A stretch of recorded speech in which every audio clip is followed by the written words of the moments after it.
na sio sahihi. Tunafaidika kutokuwa na taarifa ambazo watu watajipambanua, wataelewa hiki kitu ni cha sahihi, hiki cha ukweli, hiki sio cha ukweli. Jamii itafaidika, tutapunguza taharuki mbalimbali kwenye jamii. Lakini neno lako la mwisho, unawaambia nini vijana wafanye mambo kama haya? Kwa kweli umri wa vijana ni umri wa ubunifu na wa kufikiria zaidi. Changamoto tunaipata kwa sasa, vijana walio wengi hawataki kufikiria.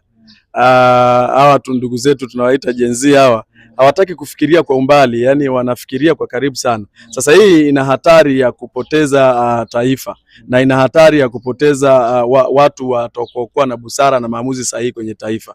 Sasa kwa utaratibu huu, maana yake nawashauri vijana wajipambanue, wao wabunifu, wabuni vitu mbalimbali, wasiogope kujaribu kuanzia miaka 20 hadi 30, wajaribu mambo mengi, wajipambanue, pale watajipata ndani ya katika vile ambao watakuwa wamevijaribu kwa namna moja au nyingine, kuna kingine ambao atakifanya kwa uzuri zaidi na ndio itakuwa ni sehemu yake ya mafanikio zaidi.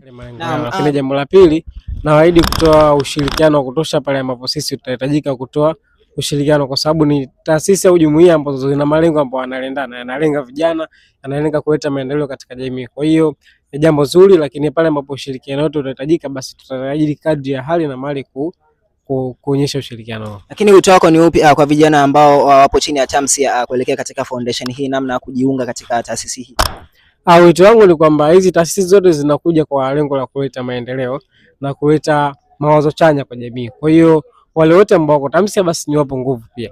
Kwa hiyo ni kitendo cha kuidhinisha, na pale ambapo kutakuwa na events au matukio mbalimbali ya nguvu, basi tutawapa taarifa na waweze kufanyaje kuhudhuria, ili vile vile wanufaike na yale ambayo yapo katika jumuiya yetu. Kila la heri. Nimefurahi na nitafanya kazi kwa uweledi kwa namna nitakavyoweza.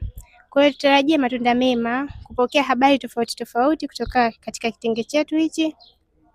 Ndio hivyo.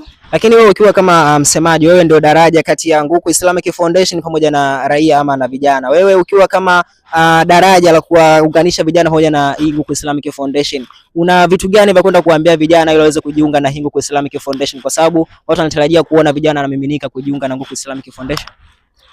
Naomba vijana wenzangu waweze kujiunga, kwa sababu tutajifunza mambo mengi ya kimaisha, katika sekta tofauti tofauti, kimahusiano, kiuchumi, kila kitu .